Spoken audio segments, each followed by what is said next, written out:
Hello and welcome to episode 32 of the franchise. I'm your host, Daniel Ehrenberg.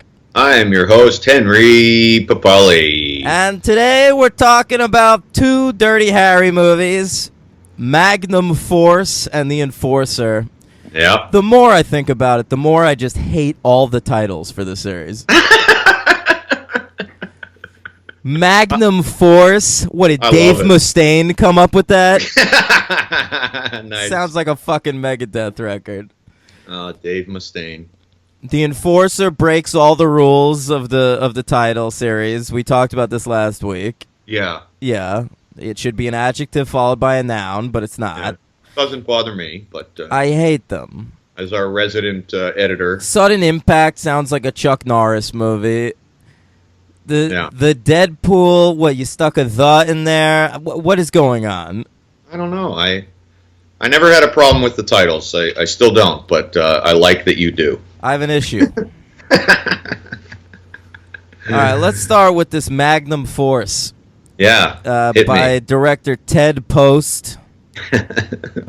Very noted director. Oh, yeah. And written by, by the way, A Murderer's Row here, written by John Milius and Michael Cimino. Isn't that funny? Because last week how I confused Milius for Deer Hunter, and then this week we get both? Yeah, the unholy alliance of the Deer Hunter and Apocalypse Now. Yeah, and we'll talk about how that turned out. But and the unholy alliance of the red states and the blue states. Oh, explain. Cimino's like a hardcore liberal, and Milius is a hardcore conservative. Oh, that's correct. Right. Yeah, that's right. He's a gun enthusiast. Yes, he is. So there you might go with that title. Yeah, I know. Good Lord. Well, it opens on a long shot of just a gun for a while. Yeah, which was kind of fun. I enjoyed it. Yeah, it starts with the gun. It's just like Clint Eastwood's gun on a red background. It looks cool. With some still good, cool music by Lalo. Yeah, Lalo Schifrin's still killing it. Yeah. Looks like a Spike Lee shot or something. Yeah, you're right. And it's very retro, but not. It can't be. Yeah. And then the gun turns on the audience, and then Rosie Perez comes in. She's dancing around. Dancing around for Public Enemy. Yeah. You know, it started to remind me of like James Bond films. Like, what are we doing? We're opening with a pre-title credit, and then the gun turns to us. I was totally cool with the gun just on the red background, but then when the gun turns on the audience and like you get that voiceover that's like, "Do you feel lucky, punk?" I'm like, that was go weird. Fuck yourself. That was bizarre. First of all, you know what? If you're this worried about us knowing that it's a Dirty Harry movie, just call the fucking thing Dirty Harry 2. It's true. Yeah. You know, it's true. That Magnum Force. That was either Cimino or Milius's idea to include that quote I read. It was Milius. It was Milius. Yeah, of course. He was, but you know, Milius. He's so concerned we're not going to know it's a Dirty Harry movie, but he also pushed for that title. Yeah, and it fucking says Dirty Harry in Magnum Force. Yeah, it does. So what? Yeah. They should have titled them after that. Like, it should be called Dirty Harry in Magnum Force. Yeah. I'd like that. Like the Flintstones in Viva Rock Vegas. Exactly. Yeah. How about that? Give me the stats on this flick. Okay, it was released Christmas Day, 1973. And so far, these things are all Christmas releases. It's true. I don't have a budget. I wasn't able to find that. Neither was I. Big box office. I'm assuming the budget wasn't much more than the original. Yeah. I figure that too. Box office 39, which is actually slightly more than the first one. So these things are doing well. Yeah. It was number 6 in box office for 1973. Can you guess the top 5? 1973. Of course, the two movies I think of, as per Henry usual. I know they weren't Mean Streets or Badlands. Yes, they also weren't Everything You Ever Wanted to Know About Sex But Were Afraid to Ask. 73. Yeah. Oh, boy. Westworld? No, but that's funny. No. But I will say that, did you know that franchise crossover here. Director Ted Post directed an episode of that short-lived shitty TV show from 1980 called Beyond Westworld. I did not. Well, Yeah. He had a shit ton of TV credits. Yeah. Like, they were gigantic. Yeah. And he did Hang 'em High. Yeah, I think he did some Rawhide. He did one of Yeah. the Planet of the Apes movies. Yeah. Yep. Okay. Well, I don't know. Give me I some think hints beneath on the Planet of the 73. Apes. Number 5.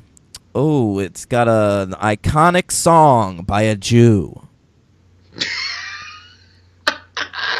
The Way We Were? That's right. Look at me! Very good. Marvin Hamlish. Mm-hmm. The Ham. Number 4. I've never seen it. I believe it's a prison movie. Yeah. Anything else on that? It sort of rhymes with Rashomon. Kind of. Not really. Papillon. Yeah, that's right. Wow! All right, I'm doing well. I love that movie. Oh, really? I've never seen it. Oh, I love that movie. That's a great movie. I should see it. All right. Oh, yeah. Right. Number 3. The first film by a master of science fiction that now has the waddle of a turkey underneath his chin. A master of science fiction. But this is not his only. It's his only non-science fiction film. I don't believe that I am familiar with any. I'll do an impression of him. Well, I don't like the way you're using my characters. George Lucas? Yes. What is the film? Is it American Graffiti? It is American Graffiti. I never liked that movie. Oh, I'm okay with it. It's a little, you know what? I like it, but at the same time, it's so silly. I wish it would embrace its silliness. I'd almost rather watch Happy Days. Yeah. Yeah, that's not. I thought. Wait, did you say that's not his first film? No, I know. Did I say that? Because I know THX 11. Right, I love that's amazing. That's a great movie. Love that movie. Yeah. All right, number 2, a classic, recently remade for television. One of the great horror movies of all time. The Exorcist? That's it. Look at you. You're killing it. I am doing pretty well. I mean, Yeah. I would be nowhere without your hints, but All right. yeah, I'm still doing good. And the All right. number 1 movie of 1973. It seems like it should be the number 1 movie of 1965, but I guess we're still going to see these. It's got it's a reunion of 2 actors that were in a classic 60s movie. Yeah. There's a sequel. We can do this movie for the podcast. Is it a? Was this mentioned on our Twitter feed?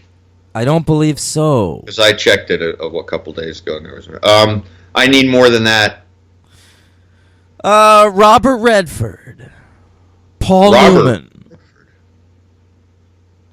Fuck.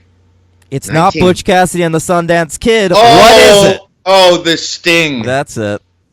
Okay. Okay. Right. That was on our list of things when we originally when we launched this podcast. Yeah. That's true. Wow. So let's talk a little bit about the origin of this movie. They wanted to do a sequel to Dirty Harry. Eastwood, he wants to make some money. So Terrence Malick, you may recall. Yeah. The great filmmaker who's become a parody of himself. Oh, stop. He's hit a rough patch. Yeah. Who, Badlands, Days of Heaven, Thin Red Line, Tree of Life. Those are his classics. Yeah. And I also love The New World. I was waiting for you to bring up The New World. That's why I paused. I knew that would happen. He wrote a draft of that first movie. Don Siegel, the director of the first movie, didn't care for it. Yeah. Clint Eastwood, on the other hand, liked it. Yeah. So he revived it for the second one and asked John Milius to rewrite it. And he did, as a kind of small-scale character piece, weirdly. And then Michael Cimino came in to do another rewrite because Milius was working on some other shit. Right. And Cimino added a lot more action, some set pieces, some violence, and also some women. Apparently, like, Milius' script didn't have any female characters. Right. Of course. Didn't he say it's the least of any of the movies he's... Yeah, I have a quote right here. Of all the films I had anything to do with, I like it least. Yep. And by the way, I looked at John Milius's credits. There are worse movies on there than Magnum Force. Yeah. He made some dog shit in the late 80s and 90s. Oh, I believe it. Yeah. So that's your Magnum Force. You want to talk about the premise a little bit? Yeah, basically, it's pretty simple. We'll talk about the little action set pieces too, but there is a bunch of murders happening to some pretty bad cats, and we got mob bosses, we got pimps just being murdered, and we find out that it's a vigilante police task force consisting of all very famous actors who weren't famous at the time. Yes, yeah. You got your Hutch from Starsky and Hutch. Yeah. David Soul, is that the actor's name? Yeah. You got your Vice President Hoynes. And your Fletch. And, franchise crossover Fletch. Tim Matheson. Yeah. And you got probably the most famous, Robert Urich. You got your Spencer for Hire, Robert Urich. And Vegas and a million other things, Yeah, Vegas, for sure. But I love Spencer for Hire. I'm a big fan. I haven't seen that since I was 4. Not the show. I've only seen a little bit of the show, weirdly, but I've read all the Spencer books. Oh, look at you. Yeah, it's my only one of those that I like. The, you know how there's 1,000 of those, really long-running, detective novel series? Yeah, that's the one I like. I like Spencer by Robert B. Parker. He's dead now. R.I.P. Right. His name's come up a lot. Sure. And, once, I think. No, he's come up a couple Oh, of really? times. Well, I'm a big fan.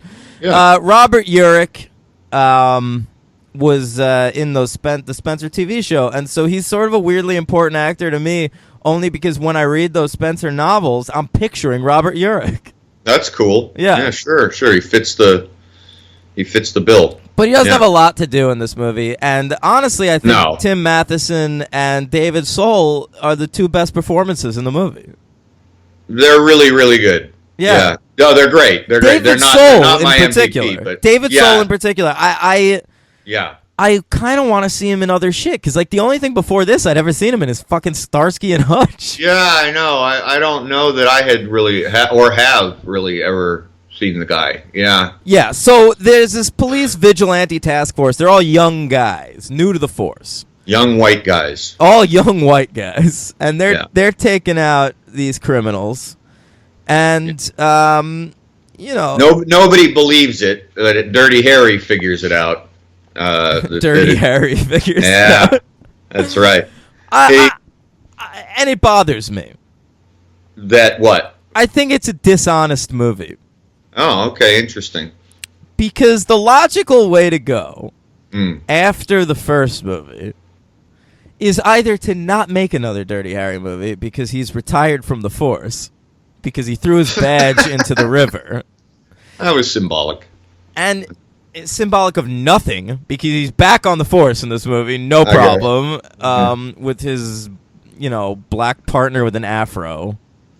Got a lot of, one thing I'll say about these movies, he's got a Mexican partner in the first one, a black partner in the second one, a woman partner in the third one. In the last one, he's got an Asian American partner, and I don't remember in Sudden Impact, but they just do that so he can make jokes about whatever race or gender it is. Yeah, but he doesn't do that in this one with this partner. Yeah, because as I recall.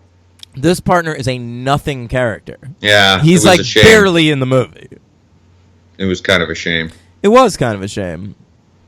Although he is in there to provide that very tense, racially insane grocery store sequence. Remember that? No. Yeah, oh yes, I do. I had to yes, think I do. back on it. I had to, I didn't. Yeah, I didn't make a note of it when I watched it, and then I had to remember. I was like, wait, that was kind of important because that was like Remind me. He's They don't explain it, but for some reason, I guess they know that this gang of robbers is going to hit this grocery store, so they've planted the black detective in a role as like a clerk. And so as they're robbing it, they call in Harry to foil it, and he's watching from behind like the Dirty Harry. Excuse me. Dirty Harry. Let's call him by his full name. I agree.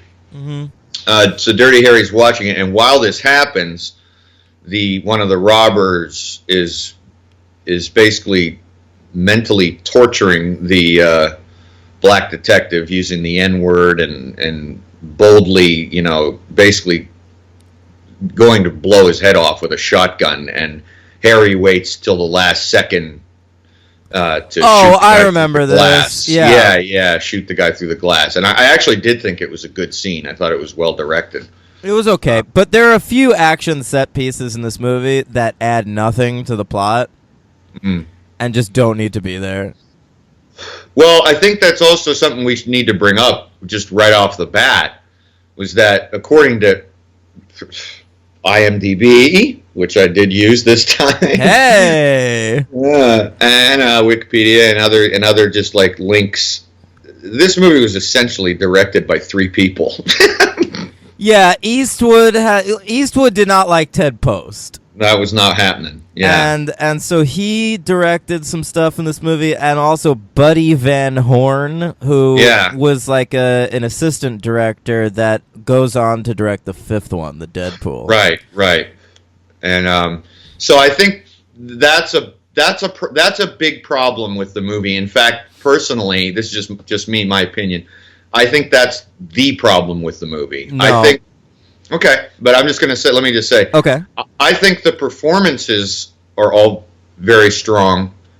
I think the writing has like really strong passages and then really, really weak passages.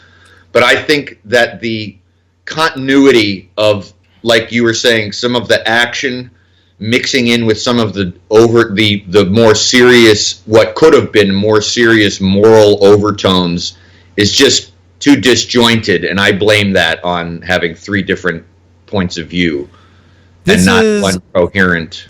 This is also a 2-hour and 2-minute movie for no reason.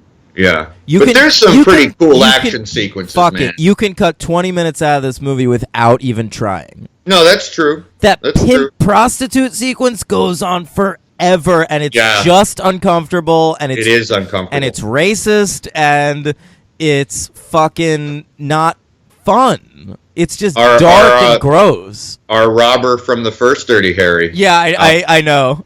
I noticed that. Yeah, he's I gots to know. Yeah, and he's the pimp in this one. Yeah, you don't need all that. Well, again, that was Milius saying we didn't need that. He had a lot of things to say after it was all said and done. We cut to... He said it was unnecessary. Yeah, it is. It fucking is unnecessary. The prostitute, who I actually like, I looked up the actress because she's kind of charming. Yeah. She is in this cab, and this scene goes on fucking forever, and you're like, where's this going? Right. And the cab driver's like trying to check out, like because she's like changing in the back seat. And he's like trying to look between her legs. Yeah, she's like hiding money and stuff. Yeah. And she's like joking around with him. They're having a whole conversation, and you're like, who are these characters? Yeah. And then a pimp comes into the car and pours Drano down her throat and kills her. Yeah. And then the pimp takes the cab, and we're following the pimp around for a while, and then it ends with the vigilante cops killing the pimp. And so what was all that shit with the prostitute? Right, I guess just to prove that the pimp's a bad enough guy that it's okay for us to see him get murdered? That's exactly what it was. It's garbage. Yeah, that's exactly what it was. It lingers forever to make you hate this guy. But why? He's clearly a pimp. Right. That's all you need to tell me. Exactly. Exactly. What, we have to make agree. sure he's not a likable pimp? Right. Ugh. And yeah, and I also want to point out something I'm sure you were going to get to, which was one of the funniest fucking things in this movie. I also like where we're going here because I don't know if it's quite clear if either of us, well, maybe you more than me, but how we felt overall about the movie. But did you notice how all of a sudden in this movie, women just fucking want to fuck Dirty Harry? Oh, here, one of my notes. Women are just wet for Dirty Harry in this movie. Oh my god. That Asian girl. Well, wait, let's start earlier because the housewife. Yeah, so early on, he's with this housewife who isn't she married to one of his friends? Yeah, to McCoy. And she's just like, they're like hanging out. She's just sent her kids up to bed. They're not asleep yet, lady. No. And she just whispers in his ear, like, why haven't you ever tried to fuck me, man? Just fuck me, baby. And Dirty Harry's like, well, I guess we can fuck. And then they start to make out. It's horrible. No, they don't get that far. And then we're introduced to that Asian girl named Sunny, because every Asian girl has to be named Sunny. Because it's the land of the rising sun. That's right. Yeah, and her first line to him is, what does a girl have to do to go to bed with you? Not that much. He's a fucking creepy single cop living above you. Like, literally, the only thing you have to do to go to bed with him is, like, sneak into his apartment and be in his bed. Yeah. He'll fuck you. I promise. Sure. Which he does. He ends up fucking this girl. They become the best thing is she says, like, what do I have to do to go to bed with you or whatever? And he goes, just knock on my door. Right, and then he goes inside and he pulls out some sweet beer. He's drinking Narragansett all over this movie like he's fucking Quint in Jaws. Oh, I thought it was Schlitz. Okay. Was it? Okay. That's great. That's a great comparison. Yeah, he's Quint. This guy case of beer with the clip-on, how they used to have those clip-on opens, right? Like he had to didn't he have to pierce it with something? Yeah, I think so. That's great. Yeah, and then he goes to lie down in bed. He's laying there for 1 second. All of a sudden, he's had a knock on his door, and all of a sudden, it's like, oh, sweet. Yeah. Now I can fuck this Asian girl. Yeah, sure. And that was it. Sure. It was ridiculous. Yeah. And then he saves her from a bomb later on. And by the way, he finds a bomb in his mailbox, and she's about to open the mailbox. And he doesn't know for sure a bomb is in there. He just comes running in and throws her away like a fucking rag doll. Well, I think he's pretty sure that there's a bomb in there, isn't he? Yeah, I know, but he could just say don't. He comes in there and grabs her by the fucking face and throws her. Like he's someone trying to fuck with Macho Man Randy Savage. Yeah. He suplexes her. He's throwing Miss Elizabeth out of the ring. Miss Elizabeth. Yeah. Yeah, and there's a whole thing in here that gets way worse in The Enforcer. About a lot of things get way worse in The Enforcer. I agree. Spoilers for how I feel about The Enforcer. Well, me too. Because I actually like this movie. Okay.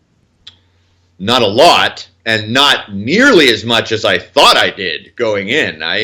This is why I was happy to do what I did last week about saying how I wasn't sure if the first one was going to be my favorite, because I thought I remembered this one as being pretty fucking awesome, but it's not.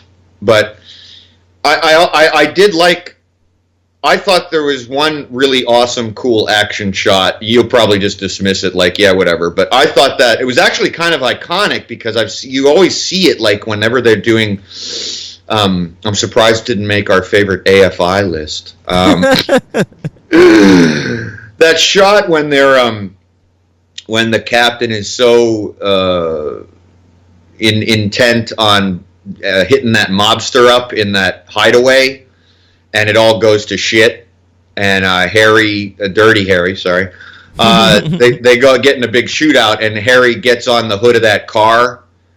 And car, that's pretty iconic shot. I took note of it. I was like, oh, that's from this movie? Like, I didn't even remember that was a Dirty Harry movie.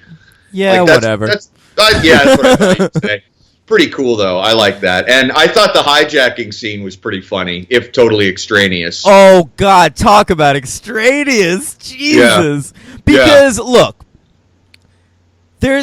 I understand you want to have an action sequence at the beginning of the movie. Yeah, they had to fit it in. That doesn't necessarily have stuff to do with the rest of the movie. Right. But there's a really good scene. Is this the one? No, that's in The Enforcer. Maybe that is the only reason, I guess. I was thinking of that the liquor store thing. Yeah, that's The Enforcer. Yeah, but this is way dumber. I liked it. It's very dumb, but it's funny. So, his favorite burger in San Francisco is at a little stand in the airport for no reason. And so we all have little places like that. Not in the airport. Oh. There's no good food in the airport. I used to like a bar in Port Authority that doesn't exist anymore. I liked a bar in Penn Station that I'm not allowed in anymore. There you go. Yeah. So, okay. Because I got arrested. Oh, okay. All right. Okay. Fucking Jesus Christ. So he's at the airport with his new black partner. And I only keep calling him the black partner because that's his only character trait, and I can't remember his name. Early. Oh, that's right, Early. Great. I was sad when he died. Me too, a little. Yeah, see? A little. Yeah, but it was kind of like a gut shot. I was like, ooh, boy, that's harsh. So, fucking Dirty Harry gets wind that one of the planes is being hijacked by terrorists. By two guys. Oh, no, I believe there's three. Okay. Two guys with a couple of revolvers. Yeah. Take over this gigantic plane while it's on the ground. Oh, it's a jumbo jet. A jumbo jet on the ground with no seeming motive other than to just fly somewhere. Yeah, and they're the kind of actors where they probably got a lot of work because they look like they can be any nationality. Yeah, they could be Arabs, they could be Mexicans, they could be Russian for all we know. Yeah, I don't know. That's true. And fucking and they make it a point like we're not going to tell you what these guys are because we just want them to be all-purpose terrorists. So there's that great scene where Dirty Harry sneaks onto the plane wearing a pilot's uniform. And by the way, Clint Eastwood looks like a pilot. It's amazing he never played a pilot in a movie. He looks like he should be fucking TWA Flight 800 movie or something. He really does. Yeah. And he says, "Where to, fellas?" or whatever the fuck. Yeah. And the terrorists go, "Get in the air and we'll tell you." Right. And I'm like, I'm pretty sure that's not how air travel works. Just get in the air. Yeah. Don't worry about the other planes flying around. And so Clint, he drives the plane for a while. Yeah, and then they go, like, what are you doing? No, the co-pilot says, like, excuse me for asking, Captain. I know this might sound odd. Do you know how to fly? And what does he say? Like, never took a lesson or something like that? Yeah, and then he, jerks the plane. And he knows how to put the plane on brakes, which is something I didn't know. It actually occurred to me really quick. I was like, how does he know how to do that? Oh, he put his foot on the pedal. I wouldn't know how to do that. I know, I'm joking. Yeah. But fucking... So everyone in the plane just goes flying, by the way. So, yes, he gets these terrorists. He, of course, kills them because that's what Dirty Harry does. Right. But, that's got to be 100 people with broken arms.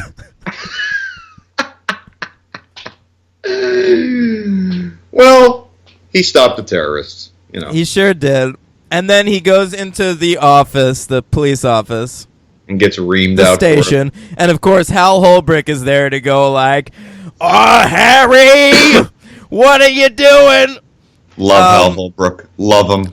I usually like Hal Holbrook. I gotta say, I think he's maybe a little overrated, and he wasn't good in this movie. He's my MVP. Is he? Yep. I didn't care for him. Yeah. Sorry, well, man. No, it's fine. I did like his heel turn.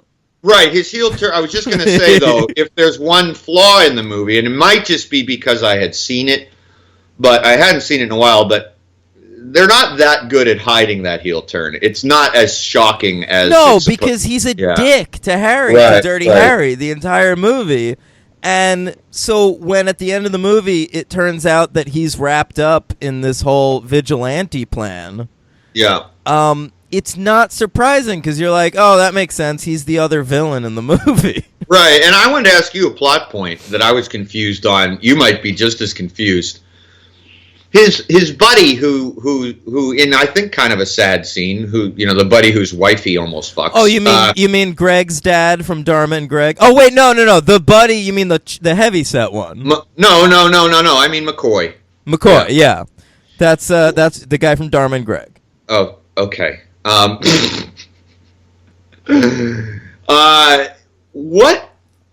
movie is poorly written in this part of it too. What is his role in the vigilante cut? Like they make he it doesn't look have like, a role. He doesn't have a role. Right. Like it, but he's at the scene of the mobster murder in the penthouse with the gratuitous nudity. By the way. Well, that's just bad writing. Yeah, like does it because it's confusing because it's kind of like I thought.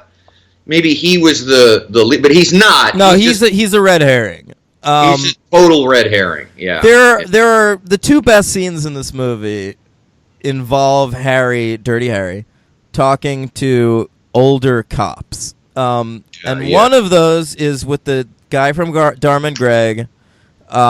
When he leaves the airport, he's just like foiled the terrorist plot. Right.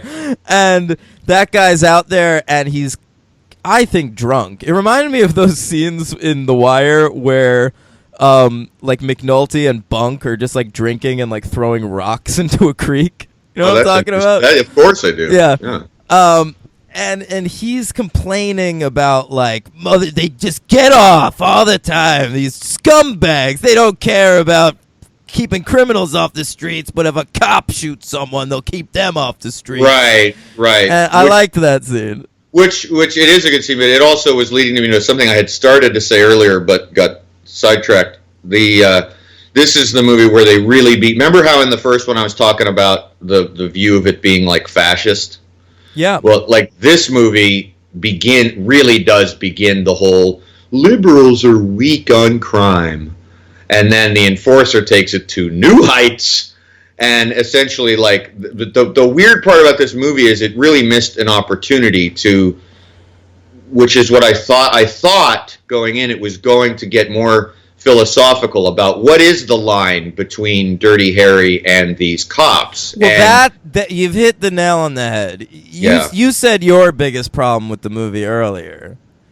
This is my biggest problem with the movie. Because I started to say this earlier, that if this was really honestly going to be a sequel to Dirty Harry, then Dirty Harry shouldn't be a cop anymore, and he should be a vigilante. Mm. And so for Dirty Harry, after all he went through in the first movie, to now just be a company man on the police force, albeit a weird and violent one. Right.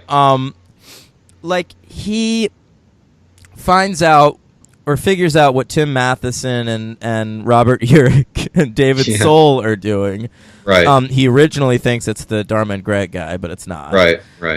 When he finds out what they're doing, he immediately wants to stop them because he doesn't believe what they're doing is right. Right. And I think that is garbage. I think that's garbage, and it doesn't make sense to the character at all. I think he should be morally conflicted over whether what they're doing is right or wrong. Well, and to further that point, the movie is saying that he is morally conflicted, but we're never told really why.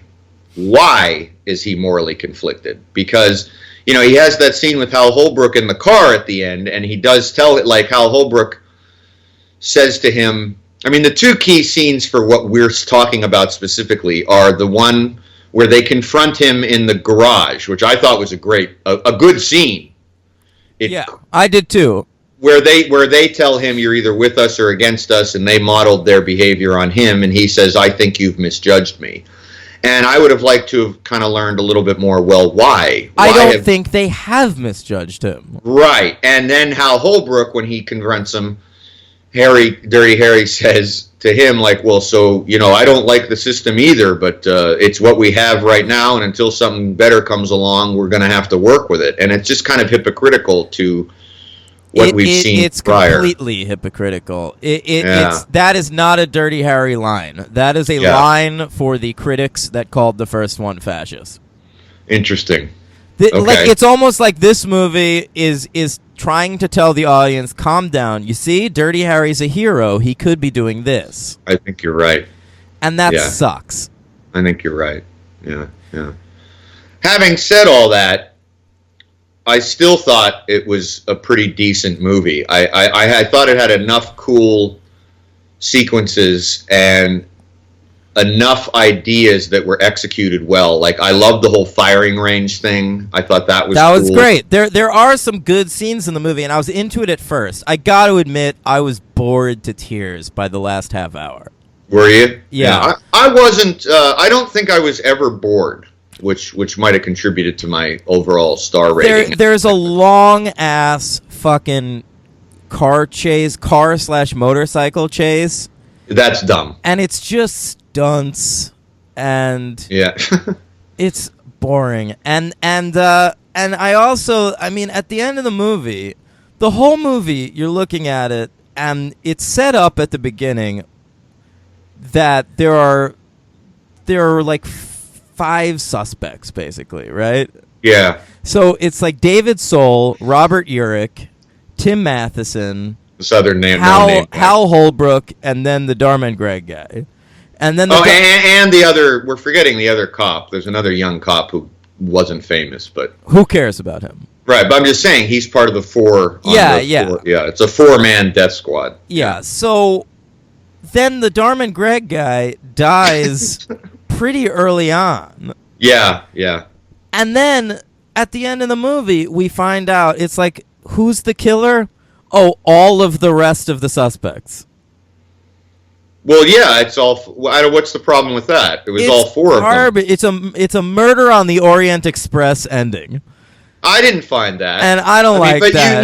You knew that going. It's like forward. A whodunit where the killer is everyone. Well, no, it's not though. You meet them all in the firing range. No, I know.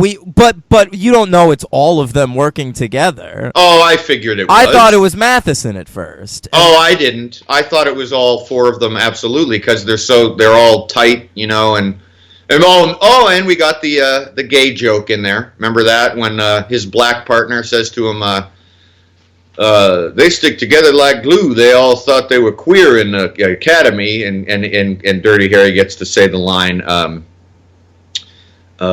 let me tell you something. If everyone in the department could shoot like those guys, I wouldn't care if the whole damn department was queer.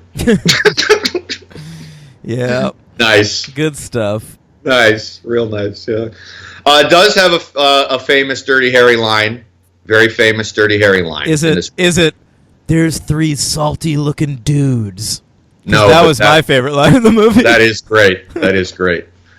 No, it's man's got to know his limitations. Yeah. I figured, because he says it a couple times. Yeah, they were going for a catchphrase. Didn't work out as well as in the first movie. Well, that's a pretty fucking great line, and it's a famous line. I mean, yeah, it's the last line of the movie, like, fucking. Right, do you punk and all that. Yeah. But it's a little tighter. It's not. That's it's funny. Because that, in the previous movie, that's not really a line. It's more of like a little soliloquy, which was funny when you told me about AFI calling it one of the most famous lines, because it's really not a line. It's like a whole delivery with dialogue back at it. I think AFI narrowed it down to, "Do you feel lucky, punk? Well, do you?" Yeah. Like, this is a line. A man's got to know his limitations. That's a fucking catchphrase. But sure. Anyway, I don't know. What do you have anything more? We didn't talk about any of the sex, which I enjoyed. Yeah, go ahead.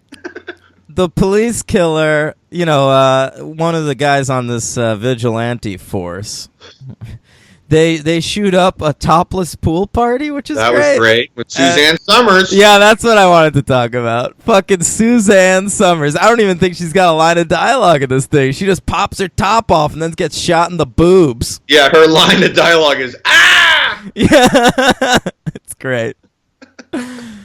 Oh, so if you like Step by Step, check it out. If you're a Three's Company fan. Chrissy. Yeah. Chrissy's naked. I've always been more of a Joyce DeWitt guy myself. So was I. Yeah. I used to watch that show when I was a kid, and I always liked her. Yeah. Yeah. And then Take there's a knock on our door. Sorry. I'll be waiting for you. Yeah.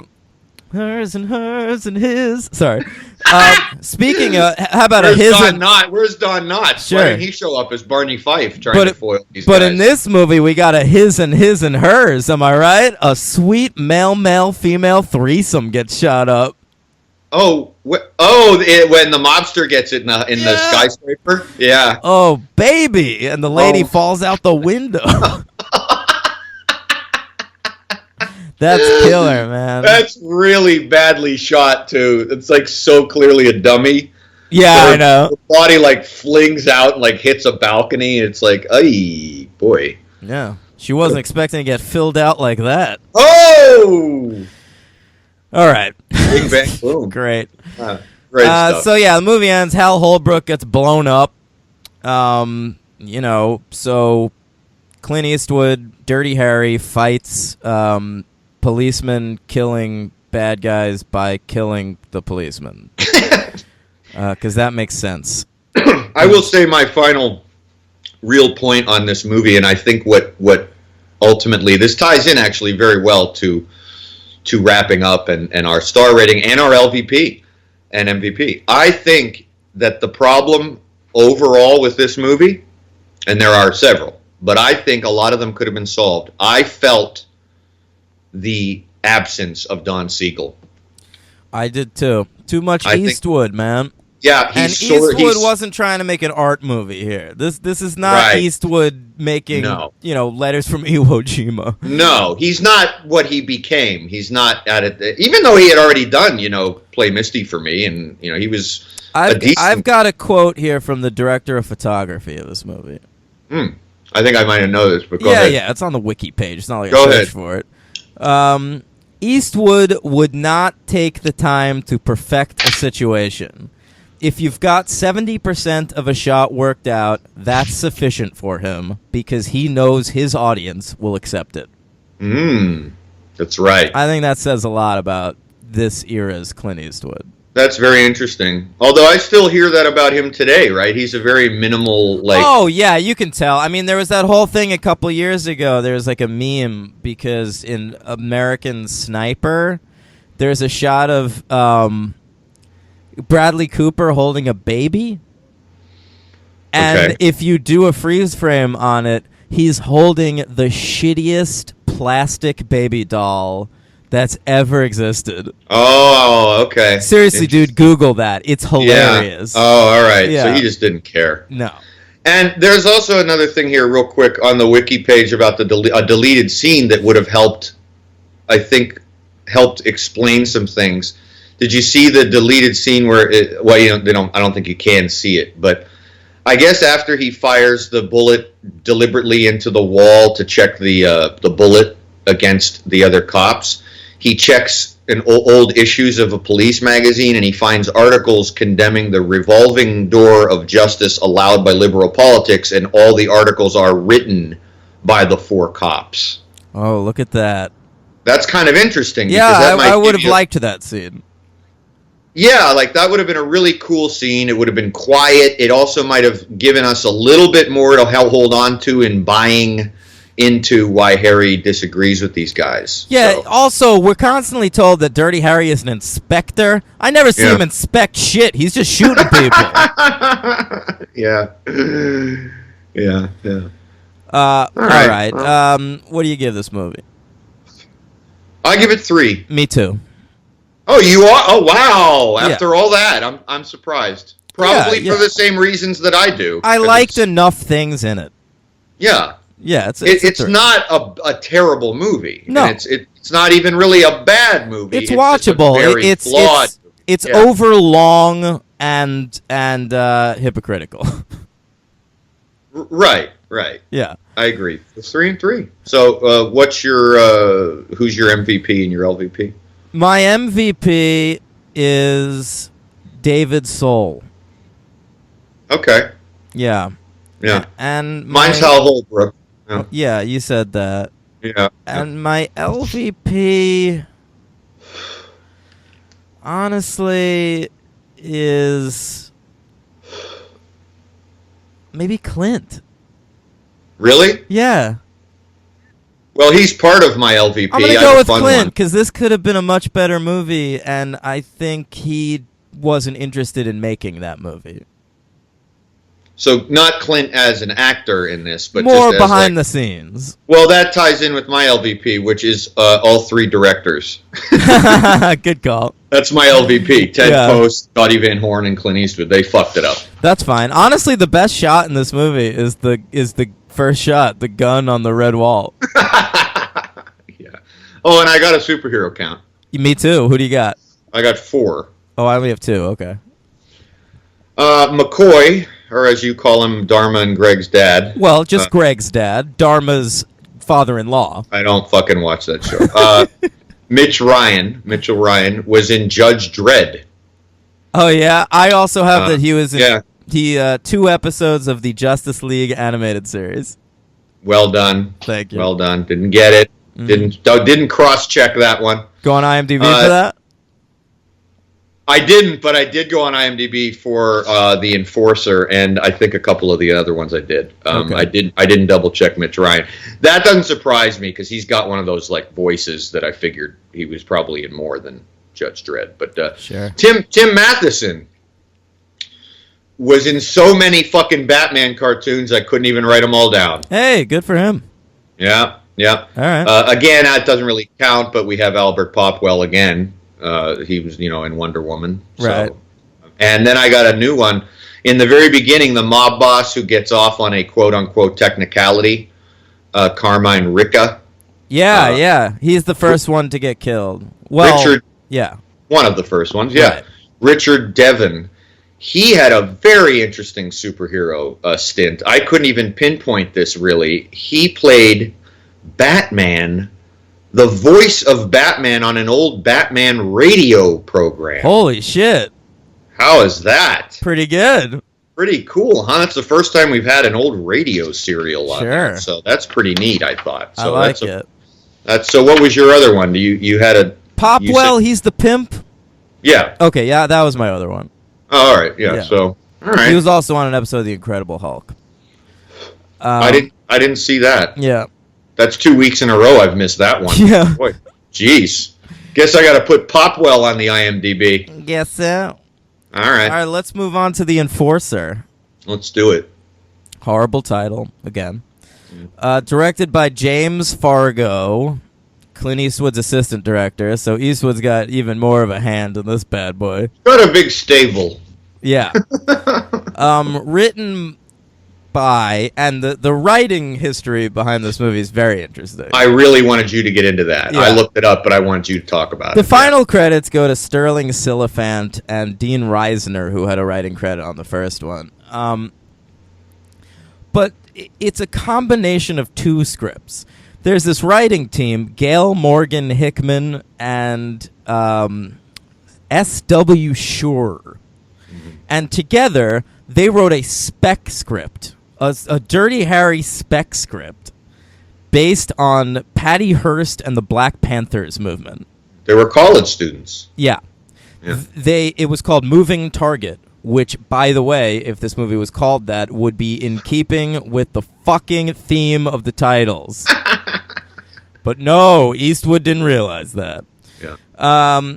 They managed to get it through Eastwood by going to a restaurant that Eastwood invested in and giving it to Eastwood's business partner. Yeah. Somehow this got to Eastwood. This is a 1976 story, if I ever heard one. I love it. I wish it still worked like that. This shit would never happen today. Can you imagine that? I mean, if things worked like that today, I mean, we'd be fucking famous by now. It's a possibility. Yeah. Fucking. Meanwhile, this guy Sterling Silliphant was commissioned to write an actual Dirty Harry screenplay. He wrote one called Dirty Harry and More, where Dirty Harry teams up with a female cop named Moore. An Asian female Yeah, cop. she was Asian in the original script. It eventually became Tyne Daly in the finished movie. And then Silliphant and Dean Reisner, because Eastwood liked that spec script, worked together to combine the two scripts into one, and on Eastwood's recommendation, de-emphasize character and add action. Yeah. For fuck's sake. Yeah. I would love to read that Moving Target script. I bet it's good. I bet it is too. Now, you didn't talk about what Sterling Silliphant was known for. Sterling Silliphant is a noted writer, and he, by the 70s, was mostly writing big action movies. He wrote The Towering Inferno and The Poseidon Adventure. But considering the level of racism in The Enforcer, which is very high. Yes. Way higher than the first two. Oh, yeah. I was shocked to find out that Sterling Silliphant also wrote the very progressive movie In the Heat of the Night. Yeah. I have a note that says, during the movie, I have a note that says, the guy who wrote In the Heat of the Night wrote this? Crazy. By the way, In the Heat of the Night, franchise update, currently being adapted into a television series. Yeah. Okay. But which it already was, right? Wasn't Carol O'Connor in it? That's right. I was just going to say, yeah. So I don't understand that. But yeah, he's a pretty noted writer. Yeah. I mean, he won an Oscar for that. Did he? I know In the Heat of the Night won Best Picture that year. That was the famous 1967 Oscars, which is considered like a turning point in the history of the Oscars. Because they were still nominating like old Hollywood bullshit. Like Dr. Dolittle was nominated for Best Picture that year. Sure. Oh, no, by the way, he did win. Yeah. Yeah. And then like but they also nominated that year In the Heat of the Night, Guess Who's Coming to Dinner. Oh, wow. And The Graduate. Okay. And so that was like a huge year for movies. You can read all about the 1967 Best Picture race in the great book Pictures at a Revolution. Oh. Yeah. I'll lend it to you if you want. It's really good. I would like that. Yeah. Cool. Fucking. So this movie. Also, by the way, Gail Morgan Hickman, who one of the spec writers, went on to have a bit of a career. And she... Hey, do writers and directors count and superhero count? Well, I mean, I would have... they haven't really till now because I've had the opportunity to do that and not done it. Okay. Because I think you said no. Well, I'm going to say yes today. I brought it up a while ago for something we covered, and you said no. Because there was like a writer and there was a cinematographer. But go ahead. Gail Morgan Hickman was on the writing staff of that Flash TV series from like 1990. Oh my God, I remember that. Yeah, with the dad from Dawson's Creek. I liked that when I was a little kid. Yeah. Yeah. Probably garbage, but I don't know. I don't know. The new Flash series actually uses some of the actors from it, so it can't be all that bad. Oh, all In fact, Mark Hamill was in that as a villain, and I remember that. And they're just letting him play the same villain in the new Flash show. Oh, that's funny. Yeah. But she also wrote Death Wish 4. Nice. Oh, we got to get into those sometime. Oh, for sure. I can't wait. I've only seen the first one. Me too. Yeah. Yeah. So this movie released December 22nd, 1976. They love these Christmas releases. They really do. Holiday spirit. Yeah. Budget of $9 million, a little higher. Box office, though, of $46 million, a little higher. So they're still making a lot of money. Yeah. And this was number 9 on the box office for the year. I wrote down the top 8. Can you guess them? Oh, my God. 76? Yeah. Jesus H. Christ. All right, let's go through real fast. I'll give you hints. Right. Yeah. Go Number 8. It's a white man, black man buddy movie. It's got a fellow who died this past year. It's Gene Wilder. Oh, what is it? Stir Crazy. No, it's Silver Streak. Oh, okay. All right. Number 7, a remake of a classic from 1933. It's got the Dude in it. It's got Jeff Bridges? I think he's in it. Yeah. I could be wrong about that. It's got Jessica Lange. King Kong. That's right. Isn't Jeff Bridges in that? Yep. Okay. Number 6, you'll never get. I had to look up what it was, and it's amazing. The only reason I did the full 9 was because I wanted to include this. Sure. It's a movie called In Search of Noah's Ark. And Never heard of it. I looked it up, and it's bonkers. Okay. Apparently, around 1976, some ruins of a boat were discovered. Hang on, I need to look up the fucking Please poster. do. Wow. So, idiots thought this was the actual ruins of Noah's Ark. Oh, because that existed. Right. Yeah. And so this movie was made. It's a documentary attempting to prove that. I fucking bet. The poster, here's the tagline. First it says the greatest discovery of our time. Of course. High atop a mountain in eastern Turkey is a giant 5,000-year-old wooden ship containing hundreds of stalls and cages. Is it Noah's Ark? This film attempts to answer that question. And it did that well at the box office? Number 6. Jesus! Uh-huh. Well, we've come a long way with the American Enlightenment, so... Yeah, and guess what? It's not the highest grossing documentary of that year. We'll get to that. Oh, boy. I fucking love 1976. I guess so. Okay, number 5, the best Richard Donner movie. Oh, The Omen. That's right. Okay. Number 4, a classic political film about journalists. All the President's Men. That's it. Great movie. Number 3, another remake of a musical. Cabaret? I don't know what to say. A Star is Born. Cabaret's like in the 1980, I think. No. Cabaret is actually early 70s. Oh, really? I'm totally wrong about that then. Yeah, that's okay. So, A Star is Born. Oh, boy. That's the Barbra Streisand version, right? That is it. Okay. Never saw it. Never will. The number 2 movie of the year is a documentary called To Fly! With an exclamation mark. Never heard of it. It's an IMAX movie, an early IMAX. Wow.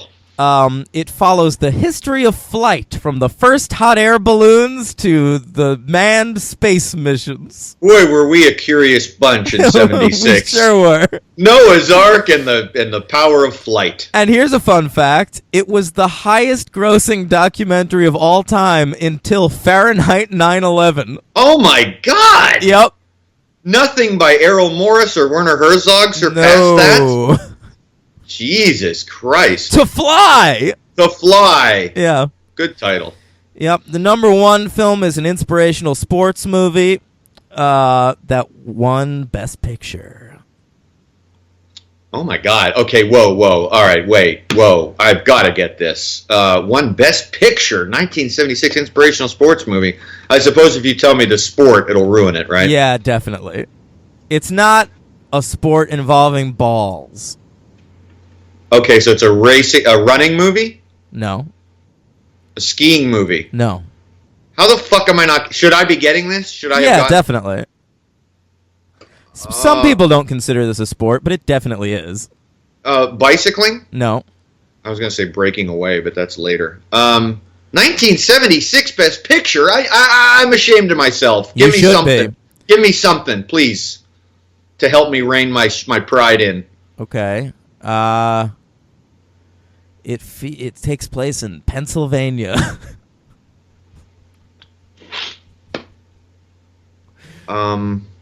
I now don't know. You should really be getting it. You're going to be embarrassed. I'm already embarrassed. You're not helping me much. I understand why, though, because I could do 75 and I can do 77 because right off the top of my head. can get it. You'll get it if I just make one sound. You ready? Yeah. Hey. What's wrong with me? What is wrong with me? Oh my God, that was completely blanking on the roster. Yeah, Rocky. God, that is the worst. That's the worst gaffe I've made. Yeah, that's right. Rocky, the only movie in 1976 to make more money than To Fly. That's phenomenal. But he is going to fly now. Oh. What is that a reference to? The song in Rocky. I Am the Tiger? Fly now. Oh yeah, of course. Good call. Yeah. Oh boy. Okay. I just somehow completely blanked on that. Wow. Yeah, Rocky. That's a sport, right? Of course, it's boxing. Good. Of course it is. All right. Let's talk about The Enforcer. You've been good at these Dirty Harry plots. Give me this one. Okay. I got to tell you, part of the reason I'm handing this one off to you is because I watched the entire movie yesterday. I still don't really know what the plot was. I watched the entire movie yesterday too. It's a band of revolutionaries, so to speak. We're never quite sure. It's clearly a knock at left-wingism. Yeah, the lead one is this blonde fella named Bobby Maxwell. He looks like Mark Pillow, the Nuclear Man from Superman 4. He certainly does. Yeah, that's a great point. But we find out, is really just in it for the money. In very poorly directed sequences where there's almost throwaway looks of him whenever the rest of his group is going like, to the power, and he just kind of rolls his eyes. Yeah. He just wants the money, but his gang of ne'er-do-wells is just about robbing some arms and committing acts of terror around San Francisco, culminating in kidnapping the mayor. But are they really there's one long sequence where they just rob an oil company? Is that revolutionary? Right. They go to they first of all, they wantonly kill 2 employees from the gas company by seducing them with another gratuitous sex symbol, this girl hitchhiking. My favorite character in the movie, you mean Mickey?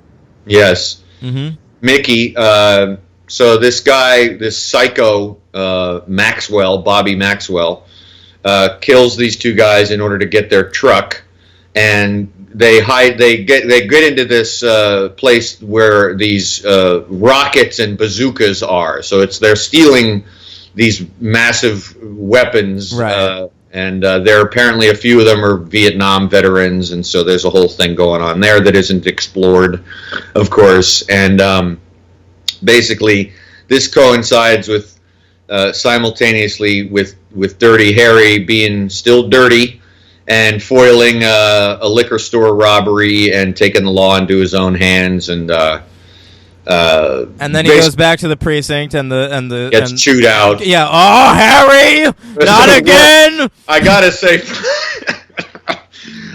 probably the worst captain in these movies so far. Easily. Yeah. Yeah, okay, I'm glad you agree. Yeah, We're moving you to personnel. Yeah. To personnel, that's for assholes. Hey, I started in personnel. Yeah, of course. Yeah. And then we got like some feminism going on, but like anti-feminism at the same time. Tyne Daly. The only stab at feminism is casting Tyne Daly as this character, because it's certainly not in the writing. Yeah, right. And by the way, I'll just say off the bat, I think she's great. I do too. Yeah. And really that's the plot. I mean, and Harry, they're just trying to figure out how to, they're going to pay them off, then they're not going to pay them off, and then they finally kidnap the mayor, who's a fucking idiot and completely one-dimensional, whose assistant I was glad to see killed, because he was annoying me the entire movie. And I guess there's no real ideas or insights into social commentary other than some real racism going on, like even right out of Dirty Harry's mouth. Eastwood drops the N-word in this movie.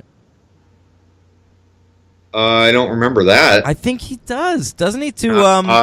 When he's talking to that one black guy, when he's like sitting down with that guy, they're having a real conversation. Big Ed Mustafa. Yeah. Albert Popwell. Again, I know. 3 times in a row in another role. Yeah. Clearly a favorite, but no, I don't remember him saying the N-word. Maybe he doesn't. I thought he did. He says something just as bad, though, which you could hear today from any Republican. When he says to the captain, they have a sequence where he's like, you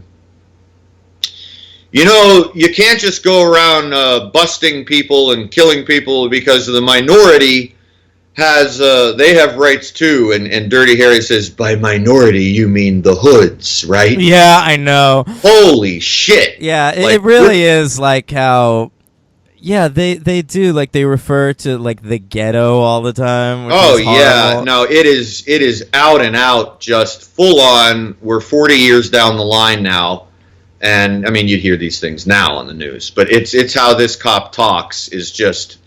I don't even want to say offensive, because it's beyond offensive. It's just fucking lazy and stupid, cynical, and racist.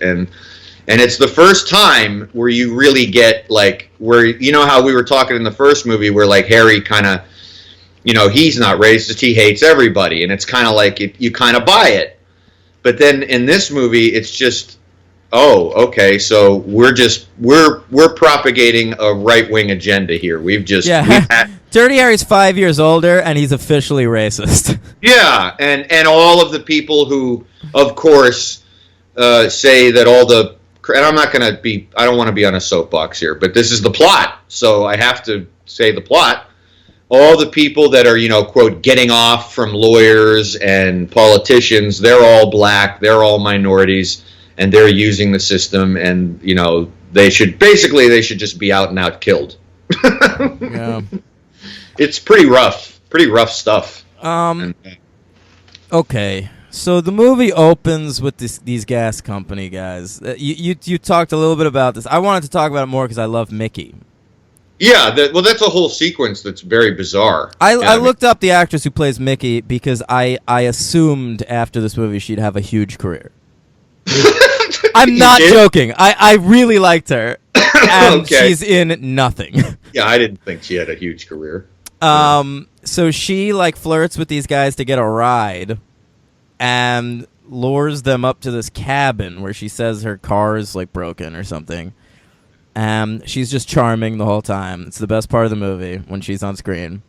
And one guy thinks he's gonna be able to fuck her, and the other guy's being a nice guy. He's like a wingman. Like, all right, I'll go with this chick if you think you're gonna fuck her. Yeah. And then fucking Mark Pillow, the nuclear man, comes out and just like stabs them both. Yeah, he stabs the one guy and blows the other guy away with a shotgun. Yeah, I feel so bad for them. It's just like a horny guy and his pal, and they're just getting killed. It's really a lot of the deaths in here, like, are just for absolutely no reason. Like, I know that might sound funny coming from the first two, but there's like some kind of plot reason for the other deaths. Yeah, even nothing. Tyne Daly, who joined the cast of this movie, knowing that it was the third Dirty Harry movie. Yeah. She said when she saw it in theaters, she was shocked by the level of violence. Yeah, and I mean, they kill the old guy, the old security guy, for no reason. Oh my God, I loved that security guy. You know what it was like, that security guy? It was like if Dirty Harry was a Marvel character, that would be the Stan Lee cameo. And they're just stabbing him. That's right. Like, just vicious shit. And then Mickey buys it. She buys it from the other nice racist thing that Harry says to, he calls his buddy Linguini because he's Italian. Sure. And Linguini accidentally kills her when he is viciously stabbed by Bobby Maxwell, the blonde, blue-eyed Aryan terrorist. Sure. So there's just people dying all over the place in this, and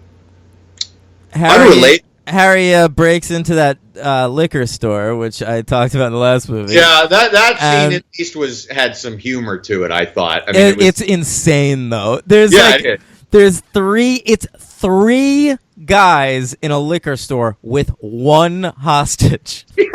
No, they've got more than one. And fucking Dirty Harry takes it upon himself, like, well, you know how you break up a liquor store robbery, right? Obviously, drive a car through the front window of this liquor store, destroying someone's local business. Yeah. And just killing these people. He so shoots one of them in the balls. Yeah, he did. So you're on the captain's side on this one, huh? Oh, 100%. Like, what the fuck are you doing? $14,000 in damages. Yeah, in 1976. That's a lot of money. That is a lot of money, dude. Just walk in there. Yo, you feel comfortable walking into a fucking airplane full of terrorists, but you have to drive a car through a liquor store? Harry, what are you doing? They asked for a car. I'm going to give them one. Yeah. By the way, side note, another big problem with this movie, the music is no longer loud. Oh, God. And it is execrable. Execrable. How do you pronounce that word? Is it execrable? There's an extra E in there. I thought it was execrable, like excrement. I thought it was execrable. I don't know that I've ever said it out loud. Listen. Either way, you get what I'm saying. I do. During one of the foot chases, I actually made a note saying, "This is big band music." There's literally it's like Benny Goodman. It's like, what the fuck is happening? You asked me in the first movie whether I thought Lalo Schifrin's score was of its time. Yes. This is of its time. And this score has no business being in a feature film. I mean, horrible. This is a Starsky and Hutch episode score. Yeah, this is like Chips or something. It's garbage. It's just synthesizer and like horrible fake jazz. And you know awful. What's funny? It's funny because this fucking guy, Jerry Fielding, he wrote the score to The Wild Bunch and Straw Dogs, which I don't remember the scores to those, but I don't remember them being bad. But no. This is just fucking horrible. My Lord. It's distracting. Yeah.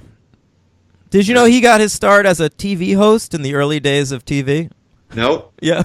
That makes sense. He hosted like a variety show in the early 50s or something. Oh, that makes sense. Yeah.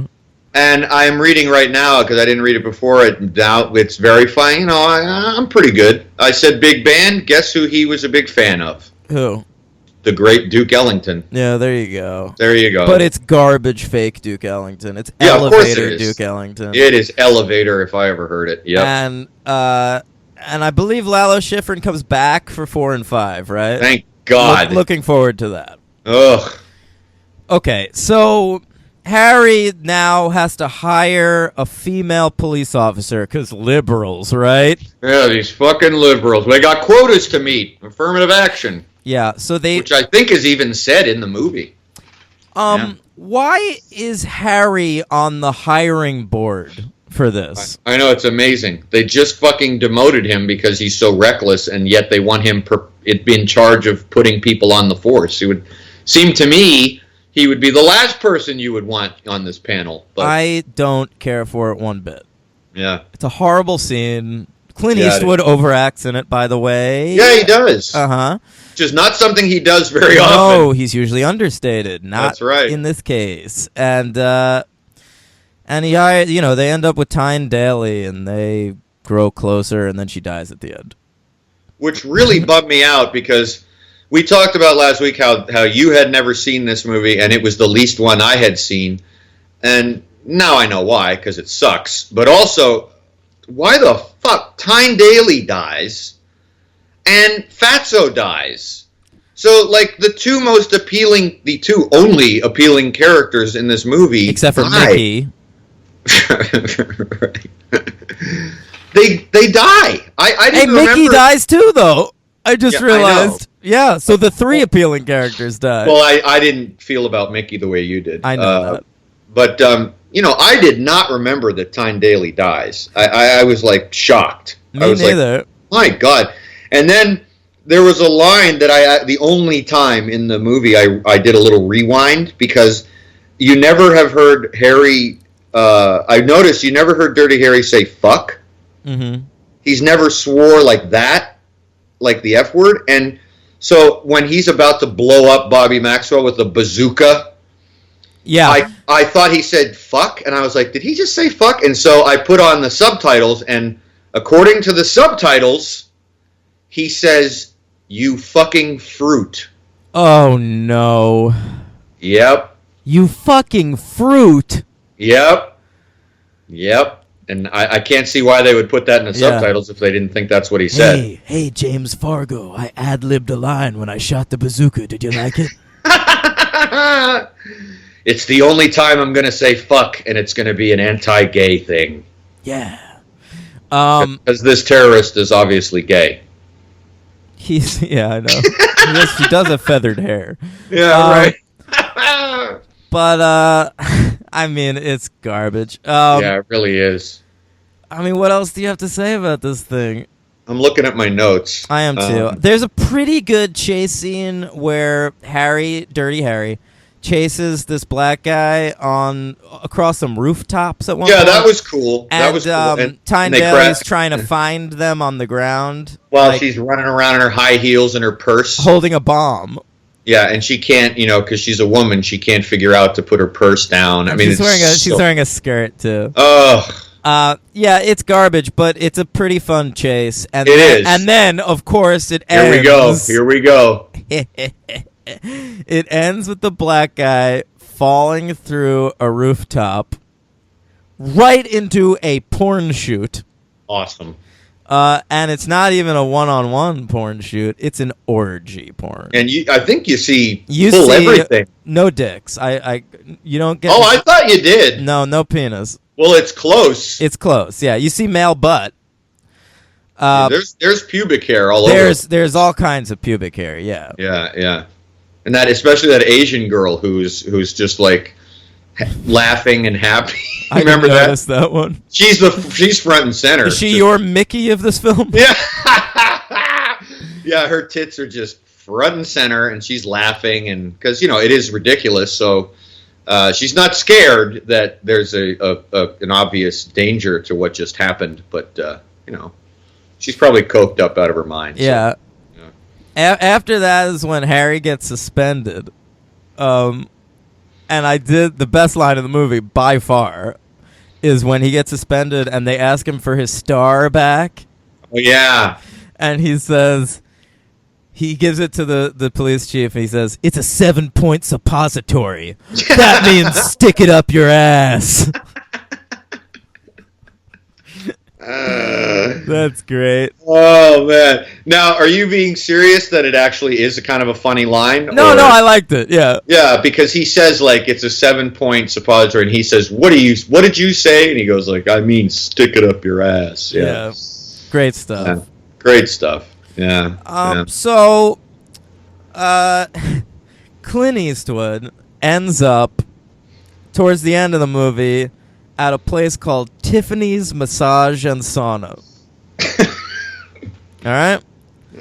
Now, he has to come up with something to call himself because he can't tell them he's Harry Callahan. That's right. So, do you remember what his alias is? I didn't write it down, but I do remember it. It was Larry Dickman. That's right. Larry Dickman. Dickman. Oh. And he's in there looking for Mr. Bitchinski. Great. And he finds out that this is a place where you get tips on how to fuck. And there's a dummy, like a blow-up doll. So strange. And they teach you how to fuck it 32 different ways. So but the bizarre. blow-up doll's out of air a little bit, and so we get all these long, lingering shots of this chick blowing into it. Yeah. It is gross. And I couldn't figure out, like, what was the reason for... Why were they not just making it a massage parlor? I never understood it. Like, or is it a massage parlor and the pretense is you go in to fuck a blow-up doll? I mean, what? I don't even understand what... we didn't even get that far into, what... It's so fucking stupid. Yep. Oh, my God. So it turns out that the villains of the movie are hiding out on Alcatraz because San Francisco. Of course. And...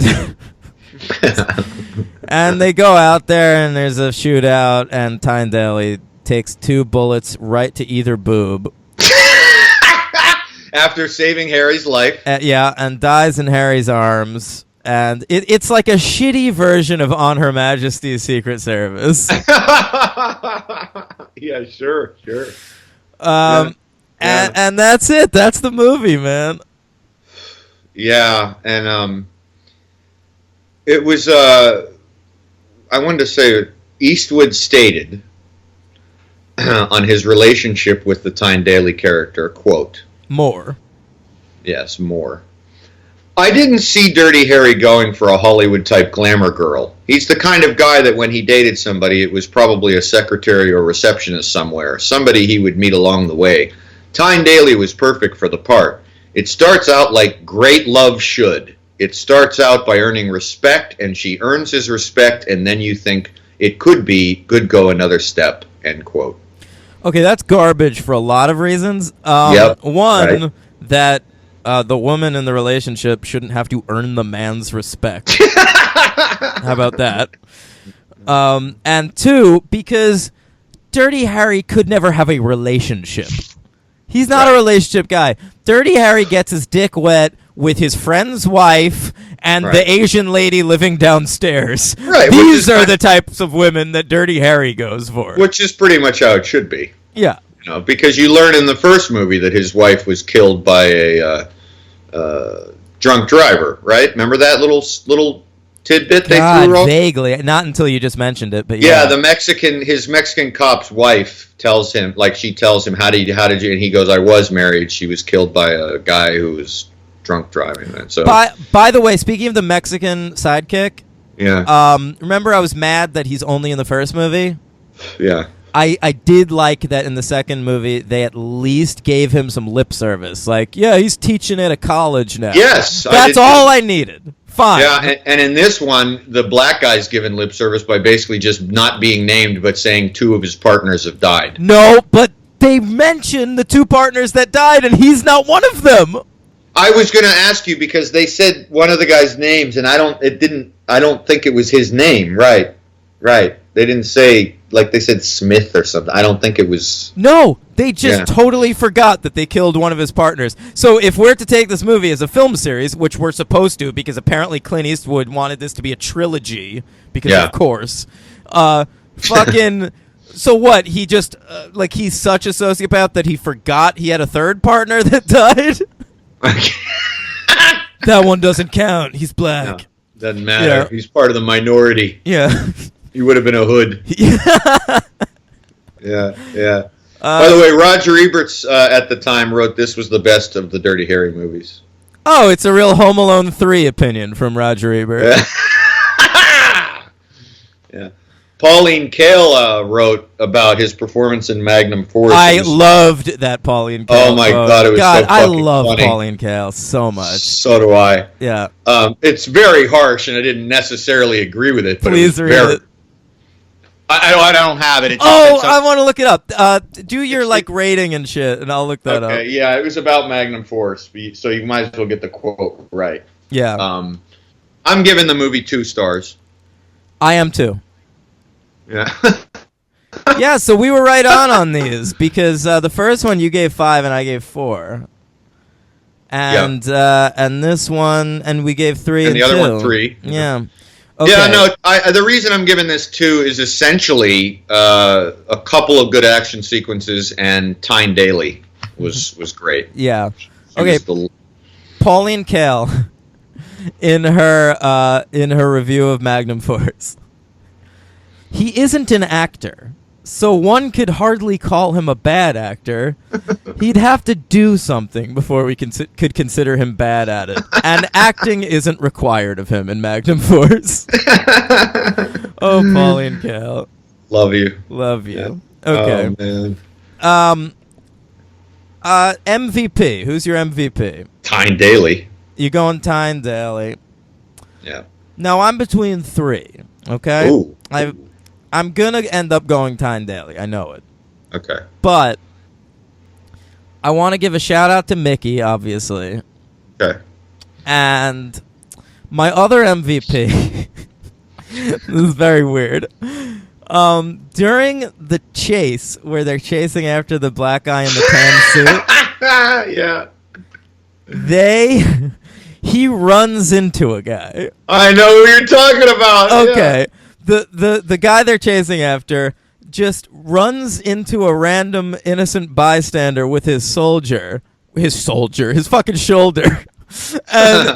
And the mustache guy, this guy with he looks like fucking Rob Reiner in All in the Family. Exactly right. He totally does. He looks like Meathead. Yeah, he looks like Meathead. He just turns around what the fuck, man? He's just been going through his day. He's just walking around the city, and all of a sudden this dude is running into him, and he's just like, hey. It's great.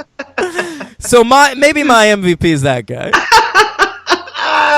Because that was my favorite part of the movie. It made me laugh out loud, and I legit rewound it to watch it again. Oh, my God. Yeah. Wow. That was great. Oh, boy. Yeah. That's a good call. My LVP was originally Captain McCabe because he's so bad, but I'm changing it. I'm going to go with Clint Eastwood. Okay. I went on the second one. Yeah, he's just I don't like what he's. I think it's an ugly movie. Yeah, and I don't, and I know he had a hand in part of that. And I don't. Give him the LVP for calling a guy a fruit. Yeah, exactly. Ugh. And he's getting it on not necessarily for a performance because he's pretty much giving the same performance as he did in the first two, but it's even less nuanced and just for any kind of creative control. And for Harry's character, I just did not care for it. I don't like this incarnation of Dirty Harry at all. And so that's my LVP. And I do have a...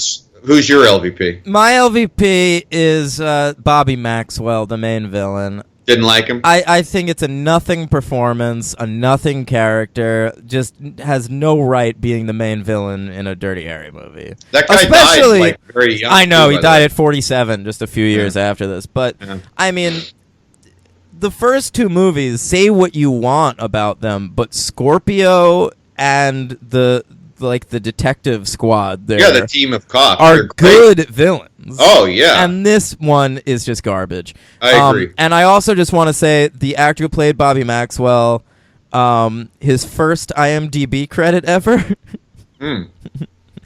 It's a short film called Blowjob, in which he played the character The Receiver. So that made me laugh, and so I had to bring it up at some point. Well, so shout out to you, buddy, for giving me one of my favorite IMDb credits ever. Oh man! Woo! Oh, that's a laugh. R.I.P. the receiver.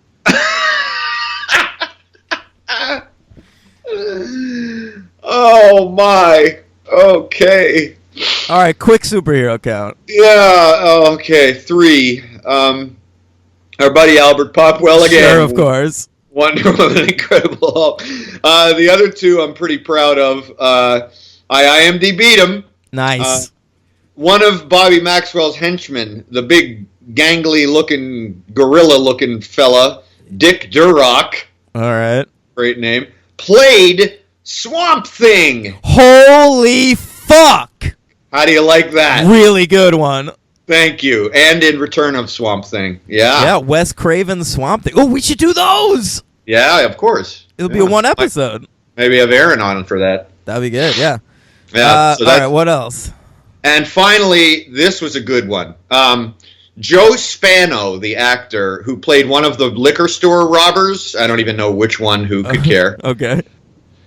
was a voice in as many different voices in Batman Beyond and Batman Return of the Joker.